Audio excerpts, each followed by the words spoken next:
Hi, my name is Dr. Synth, and I'm here at Knobcon 6 to show people the wonderful world of ROMplers. In my Wide World of ROMplers exhibit, we have all kinds of instruments, mostly from the 1990s, the sample-based synthesizers, the ROMpler. So I have 5 stations here, my own personal collection, and we have Emu, a company that is no longer in business, but they made a long lineage of Proteus synthesizers, and you can see where the marketing changed for the Planet Fat and the Orbit, where they really tried to brighten things up a little bit and make their instruments look more interesting than boring gray. But so a ROMpler is a sample-based instrument, and the good thing about it is it's always in tune. You flip through the patches and it just plays the sound that you select. There's not a whole lot of thought that goes into playing the sounds, or you can go into a computer to do editing, or you can edit through a little tiny screen. So they fell out of favor because of the little tiny screen. But I'm very passionate about ROMplers because it's the most popular type of instrument that we have with synthesizers. I got into ROMplers because I started out with Poly 800, which is a dual oscillator analog synthesizer, Korg's first with MIDI, and it didn't have very realistic pianos. I come from a piano playing background. I studied classical piano. And then my next synth, I couldn't afford the M1, so I got the DS8, which is 4-operator FM. Again, not realistic pianos, great electric pianos, but it didn't really have the realism for your strings and for some of your more complex sounds. So after college, I got into ROMplers, sample-based synthesizers that have more realistic sounds. But I like exploring things. I want to push things a little further than basic sounds. So what we have over here in Station 2 is a large collection of Korg gear. And each of these racks, they're all active at the same time? They're all active at the same time. So we're running this with a simple MIDI. Everything is set for channel 1. So if I play this, it's going to give me the sound, the stereo read sound here off the M3R. But if I want to hear the Triton, it's 1, 2, 3. We'll go ahead and mute that, and we can play the golden strings on the Triton. And you can tell in 2001 we had better sounds than we did back in 90. But this collection comprises kind of the higher end professional gear with the lower end desktop gear. The NX5R is a great sounding little synth. It includes Yamaha XG MIDI, which is kind of their own take on general MIDI, gives you a little different variants with sounds. But really, these are the babies. These are the stars of the show. The O1RW, the X3R, they have sequencers built into the X3R, and the Wave Station. And the Wave Station has this very classic sound. Let's get back to the Wave song. Channel 8 is the 8th synth. And you can hear the rhythm in there as it's playing through the wave sequence. And that's what I want, is I want to see more manufacturers push the envelope on what synthesizer does. The innovation that came with the Triton rack was dual arpeggiators. So you have some patches that have a drum rhythm, and it's just arpeggiation. But to anyone on the street, they don't know what arpeggiation is, but to us musicians, that's really cool. And that's what we want to do, is we want to do cool things with synthesizers. So there's a great wide, diverse array of synthesizers. My station number 3, Korg's biggest competitor, Roland. And you can see through the era, the D110, U110, U220, very similar with their industrial design. They added a bigger screen. This right here, the 880, that's actually a custom screen, a brand new screen. It's a lot brighter, a lot easier to read. So you just scroll through the patches, and whatever you've not muted is what you can play. This is a little newer unit, the XV5050, great sounding unit. But then you have the 1080 and the 880. And what people love about the JV1080 and the JV880 or 2080 is they have the same sounds, but they're more expandable. You can put 4 expansion cards in one, you can put 8 expansion cards in the other, so you can twist the synth to be more your style. If you're into drum and bass, you're into hip hop, you can add those expansion cards to go beyond what the basic sounds are. Of course, you can program your own sounds, and I highly, highly recommend using a patch editor. There's a great one for the iPad called Patchbase, but you can also use MIDI-Quest. Sound Diver, if you can find it, is my favorite, because you can just grab a sysx file, drag it in, and all of a sudden it knows the sysx file. I wish more software developers would work directly with SYX files.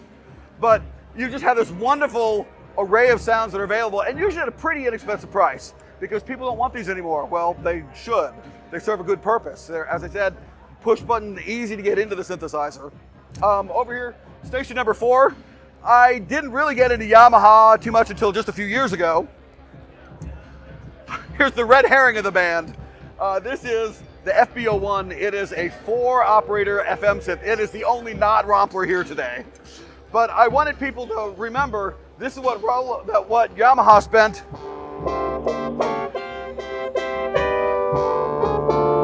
really not a great brass sound from today's perspective, but this is what we had for $800 back in the day.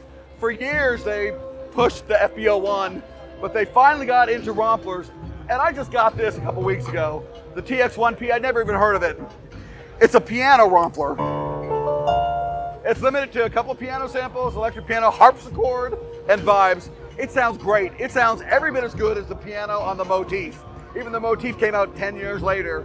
But Yamaha really got it right. It's just they had to be pulled kicking and dragging away from FM into sample-based synthesis. They got it right though. I think the Motif is a great sounding instrument. And I have a Mox F8 at home, kind of a more lightweight package for carrying out for my gig rig. I am a huge fan of Kurzweil. I'm glad that they emerged from bankruptcy with some investors to come back. The 2000 and 2500 rack mount sampler, it's not just a sampler, it's a ROMpler. It has sounds that are sampled inside. These have been custom screen, new backlight. The compact flashes are new. I have a large 38 gig collection of samples from a bunch of commercial CDs. So the easiest way to move those samples is not with the SCSI-based CD player, but with the compact flash card in my Mac or PC. Slap it in with the choir library I want, and there I go. The neat thing that Kurzweil did that other manufacturers have not is they kept the technology from year to year. So if you develop sounds as a KRZ, you can read it as a K25 file, and you can read it as a K26 file. I actually did a ROM upgrade, so my 2000 will read 2500 sounds. And so they did that, and then they stopped for a while. They had the A series, and now, if you can find it, they do have a more modern Kurzweil set that will read the K series sounds, which is important. I know it's a big deal with Andrew Lloyd Webber, because if you're doing a Broadway show, you don't have to recreate all your sounds. You want to use the sounds you've used for 10 or 15 years. This allows you to do it if you keep the ROMpler running, or if you get a more modern one that will read the same sounds. When you're talking Roland, you're talking Yamaha, you're talking Korg, the sounds on this, you can't do on this. It's a completely different voice architecture. They changed the effects routing, they changed the samples inside, it doesn't work. We want, as musicians, the ability to take our sounds as we grow through life as musicians. And my last rack over here, Station 5, these are the outcasts. This is the island of misfit toys. We have Kawai, who is no longer making instruments. Alesis, who makes amazing sounding ROMplers, who is not really in that game anymore. And Sonic is no longer in business. It's a really good sounding unit. And the one on the bottom, kind of hard to see, the PV Spectrum organ. All it makes is organ sounds. They have a Spectrum synth, they have a Spectrum bass. Kind of a shame to see them get out of the industry because what they were doing was interesting. And then this unit here is charming. It's the Korg M3. And it has nothing to do with the M3R we saw back there. It's not related to M1 technology at all. But it has Karma, it has built-in drums. It's really a modern instrument. This is from 2007. It kind of doesn't fit in with the others, but I wanted to bring it because it's so much fun to play. When you get yourself into a combination, make sure I'm on the right, 1, 2, 3, 4, 5, 6.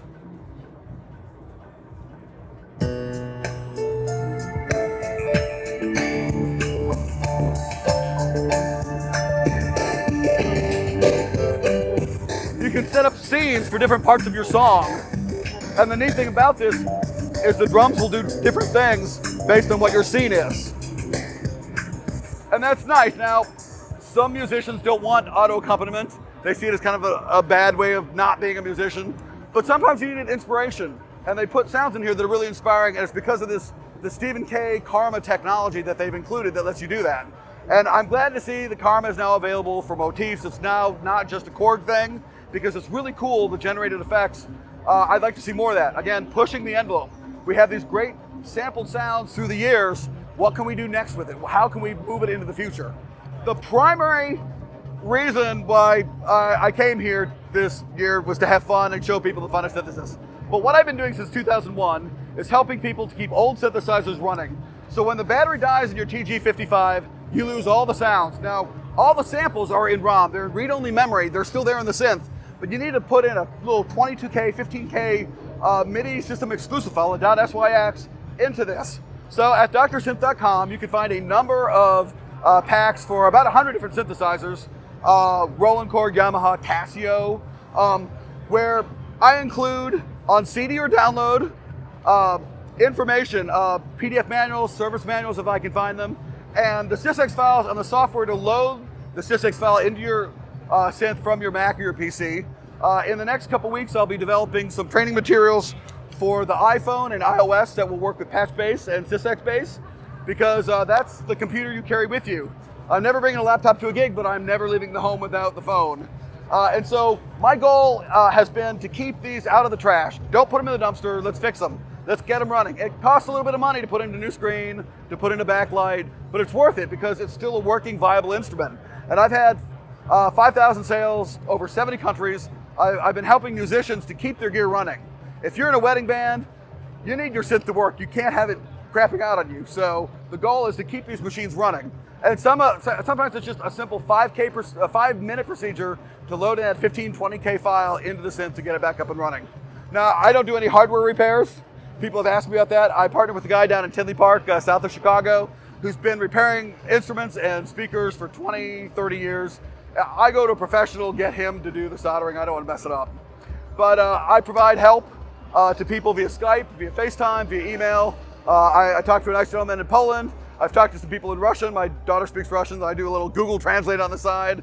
I don't speak any Spanish. I don't speak any French. I don't speak any German. But I've worked with people in different languages because I think it's important for us as musicians to keep the music flowing. Because music is not just my passion. It is the second most powerful force in the world besides love, because everyone understands what a sad song is. I don't care how old you are. I don't care what your race, your gender, your affiliation is. You know what sounds happy, what sounds angry, and music brings out the best in us. And by being musicians, by playing music, we make people happy. We bring joy into their lives. We bring joy into our own lives, into our own hearts. And so that's why I want to keep the instruments running. drsynth.com is the first place to find me. I've just set the site up, but it's working. I do have a new site, World of ROMplers. That's ROMplers.com, which is specifically for this demonstration. I'm giving away free iPhone and Android ringtones, which are taken as example sounds from some of these synths. I'll be adding that, but there's over 10 synthesizers on there now with a bunch of ringtones. So you can experience some of these for yourself without making it to Knobcon. Thank you so much, and you guys have a wonderful time. I love Synthopia. You guys are great.